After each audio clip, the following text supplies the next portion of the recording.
दोस्तों, इजराइल के सैनिक अपने ही हमले की जद में आ गए, जिस वजह से इजराइल के सैनिकों के पास एक बम फट गया और करीब 9 से ज्यादा सैनिक घायल हो गए। एक की जान जाने की खबर भी सामने आ रही है, यानी कि कुल मिलाकर 10 से 12 सैनिकों की हालत बुरी तरह से खराब है। और ये तब हुआ जब लेबनान में इजराइल की सेना सीज फायर के बावजूद अपने ऑपरेशन चला रही थी, वहां पर लोगों के घर गिरा रही थी या उन्हें बमों से उड़ा रही थी।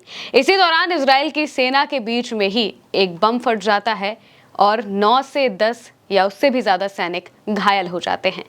एक और बात कही जा रही है अलग अलग मीडिया रिपोर्ट्स के हवाले से कि ये बम हिजबुल्लाह द्वारा लगाया गया था, डेटोनेट हो गया ये उस वक्त पर जब इजराइल की सेना वहां पर पहुंची। इसके अलावा ये भी कहा जा रहा है कि इजराइल की सेना का ही वो बम था जिससे वो जो लेबनान के घरों को टारगेट कर रही थी, वहां के लोगों के रेसिडेंशियल होम्स को टारगेट कर रही थी। इसी बीच इजराइल की सेना पर ये जो बम है वो फट जाता है। खबरें क्या क्या सामने आ रही हैं उस पर बात कर लेते हैं। लिखा हुआ है, जो तस्वीर है सेना की, सैनिक की, वो भी पोस्ट की गई है और ये बताया गया है कि एक सैनिक की जान जाने की खबर सामने आई है। क्रेडल के हवाले से लिखा है, the Israeli army has announced the death of another reservist Lidor Porat who was killed in southern Lebanon when an explosive device was triggered as Israeli occupation forces carried out detonation operation targeting residential Lebanese home. यानी कि Lebanese इलाके में जाकर Israel की सेना वहां पर उनके घरों को तोड़ने की या फिर उनके घरों को उड़ाने की कार्रवाई कर रही थी और इसी दौरान एक बम डेटोनेट हो जाता है, वो एक्सप्लोड करता है और सीधे वहां पर मौजूद इजराइल के सैनिक उसकी जद में आ जाते हैं, जिनमें से एक सैनिक लिडोर पोडात, उसका नाम बताया जा रहा है, 31 साल इनकी उम्र थी, जिनकी जान चली जाती है। और इसके अलावा भी कई सैनिक इन्हीं की तरह भयंकर तरह से घायल हुए हैं और उनकी भी हालत बहुत गंभीर बताई जा रही है। 10 से 12 सैनिक है जिनकी हालत काफी ज्यादा गंभीर बताई जा रही है। इसको लेकर आगे लिखा है, 9 others were reportedly wounded in the same incident including one in serious condition। यानी कि 9 से ज्यादा जो सैनिक है वो इस पूरी घटना में और बुरी तरीके से घायल हो चुके थे, जिसमें से एक काफी गंभीर हालत में भी बताया जा रहा है।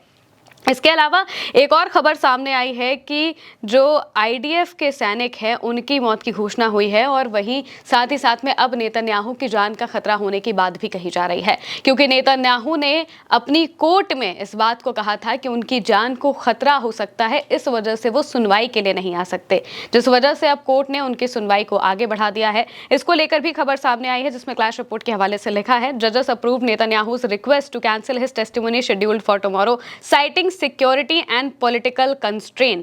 मतलब है कि जजों ने सुरक्षा और राजनीतिक बाध्यताओं का हवाला देते हुए नेतन्याहू के कल के लिए निर्धारित बयान को रद्द करने के अनुरोध को मंजूरी दे दी है। दरअसल जब ईरान और इजराइल अमेरिका के बीच में सीज फायर होता है, सीज फायर के बाद ही ये खबरें लगातार आने लगी थी कि नेतन्याहू अब जेल जा सकते हैं। वजह यह थी कि नेतन्याहू के खिलाफ 3 से ज्यादा केसेस हैं इजराइल में, जिसमें करप्शन के हैं, जिसमें घूसखोरी के हैं और तमाम ऐसे चार्जेस हैं जो उनके ऊपर लगाए गए हैं और इन पर सुनवाई होनी थी। अभी तक सुनवाई इस वजह से नहीं हो रही थी क्योंकि देश एक इमरजेंसी के स्टेट में था। देश जब जंग में है तो इमरजेंसी लग जाती है, जिसमें प्रधानमंत्री पर या फिर ऐसे किसी भी मिनिस्टर पर कार्रवाई नहीं हो सकती है या फिर कोर्ट में सुनवाई नहीं हो सकती है। जैसे ही वो इमरजेंसी हटती है तो नेतन्याहू के खिलाफ तारीख आ जाती है कोर्ट से कि उन्हें कोर्ट में आकर अपना बयान देना पड़ेगा और उनके खिलाफ जो चार्जेस हैं उन पर सुनवाई होनी है, कोर्ट में पूरी प्रोसीडिंग होनी है। अब नेतन्याहू चाहते नहीं हैं कि उनके खिलाफ किसी तरीके के चार्जेस हो या फिर ये सुनवाई आगे बढ़े, क्योंकि उनके जेल जाने के चांसेस इससे ज़्यादा बढ़ जाएंगे। इस वजह से वो इन सुनवाई को टालने की कोशिश कर रहे थे। पहले उन्होंने नॉर्मल तरीके से माफ़ी मांगकर इस सुनवाई को टालने की बात कही थी, लेकिन फिर उन्होंने बाद में कहा कि उनकी जान को खतरा हो सकता है। सिक्योरिटी रीजंस बताए और पॉलिटिकल रीजंस भी बताए, जिस वजह से उन्होंने कोर्ट से रिक्वेस्ट किया था कि उनकी इस सुनवाई को टाल दिया जाए, आगे किसी दिन रख लिया जाए, आगे इस पूरी जंग के बीच में ना रखा जाए, आगे कभी रख लिया जाए। जिस वजह से अब जो इजराइल का कोर्ट है उन्होंने इस सुनवाई को मंजूरी दे दी है और कहा है कि ठीक है, आगे हम रख लेंगे। अभी मौजूदा वक्त में सिक्योरिटी रीजंस की वजह से नेतन्याहू की सुनवाई को आगे बढ़ा दिया गया है।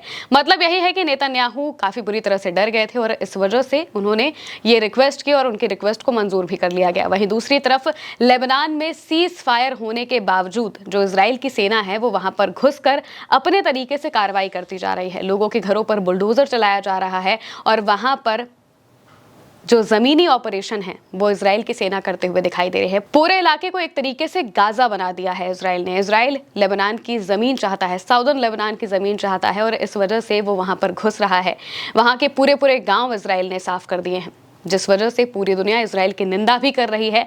लेबनान में सीज फायर हो जाता है, लेकिन इसके बावजूद इजराइल की तरफ से हमले किए जाते हैं, हमले फिर भी होते हैं और वही जमीनी ऑपरेशन भी इजराइल की सेना चलाती है। लेकिन इसी बीच में कहा जा रहा है कि जो हिजबुल्ला है, हिजबुल्ला की तरफ से पहले ही पूरे इलाके में जो बम है वो बिछा दिए गए थे, जिस वजह से जब इजराइल की सेना वहां पर पहुंचती है अपने साजो सामान के साथ, तो वो बम डेटोनेट हो जाता है और सीधे वहां पर फट जाता है जहां पर इजरायली सैनिक मौजूद होते हैं और इस वजह से इजराइल के एक सैनिक की जान चली गई है। कई रिपोर्ट्स में कहा जा रहा है कि 2 सैनिकों की जान गई है और 10 से ज्यादा सैनिक घायल होने की बात कही जा रही है, जिसका मतलब यह है कि इजरायली सेना को बहुत बड़ा नुकसान लेबनान के इलाके में हुआ है और पूरी जंग में सबसे ज्यादा नुकसान जान के तौर पर इजराइल की सेना को लेबनान में ही हुआ है, क्योंकि वहां पर जमीनी तौर पर हिजबुल्लाह ने इजराइल की हालत खराब करके रख दी थी। हिजबुल्लाह ने लगातार इजराइल की सेना के छक्के छुड़ा दिए, उन्हें बुरी तरह से पीटा। इजराइल के सैनिकों को हेलीकॉप्टर में भर भर कर भागना पड़ा था जब बार बार इजराइल के सैनिक घायल हो रहे थे। एक के बाद एक वहां से इजराइल के सैनिकों को हेलीकॉप्टर से एयरलिफ्ट करके लाया जा रहा था इजराइल के अंदर उनका इलाज कराने के लिए, क्योंकि वहां पर हिजबुल्लाह बहुत बुरी तरह से इजराइल के सैनिकों को मार रहा था और रिटेलिएट कर रहा था, जवाबी कार्रवाई कर रहा था, क्योंकि इजराइल की तरफ से भी लगातार बमबारी हो रही थी और वहां पर गांवों पर हमले किए जा रहे थे। यहां तक कि इजराइल के कई मेरकावा टैंक्स भी हिजबुल्लाह ने पूरी तरह से ध्वस्त कर दिए, ड्रोन अटैक्स किए और इसके अलावा भी मोर्टार जैसे जो हथियार हैं उनसे लगातार हमले किए गए और आखिरकार फिर सीज फायर होता है। सीज फायर के बावजूद इजराइल नहीं मानता है, वो ज़मीनी कार्रवाई अपने हिसाब से कर रहा है अलग अलग दावों के साथ में। लेकिन इसी बीच इजराइल की सेना को ये बहुत बड़ा झटका लगता है कि उनके 10 से ज़्यादा सैनिक उस इलाके में घायल हो जाते हैं। इजराइल की सेना की स्ट्रेंथ लगातार कम होती जा रही है, उनके पास बहुत ज़्यादा सैनिक नहीं बचे हैं और वो रिजर्व सैनिकों से काम चला रहे हैं और अब रिजर्व सैनिकों का भी ये हाल हो रहा है कि उनकी एक के बाद एक जान जाती जा रही है और वहीं दूसरी तरफ नेतन्याहू को भी अपनी जान का खतरा होने लगा है और इस वजह से वो कार्रवाइयों से बचने लगे हैं। अब अगर वो कार्रवाई के लिए जाते, सुनवाई के लिए जाते, तो जाहिर सी बात है कि फिर पूरा देश उनसे सवाल पूछता, बाहर आकर उन्हें मीडिया में जवाब देना पड़ता, जो जवाब वो नहीं दे पाते, क्योंकि ईरान से जंग तो वो बुरी तरह हारे ही हैं और लेबनान से भी उनका जो मकसद था वो पूरा होता हुआ दिखाई नहीं दिया है। वो हमले कर रहे हैं लेकिन सीज फायर हो चुका है। अब इजराइल कहीं पर भी जीतता हुआ दिखाई नहीं दे रहा है, जिस वजह से वहां की जो जनता है उनका भी मोरल डाउन है और वो भी अपनी सरकार पर गुस्सा निकालना चाहते हैं और इन्हीं सबसे नेतन्याहू बचने की कोशिश कर रहे हैं और सिक्योरिटी का हवाला देते हुए सुनवाई से बचना चाहते हैं। फिलहाल के लिए मेरे यानी महिमा के साथ इस खबर में इतना ही। आप देखते रहिए उल्टा चश्मा यूसी।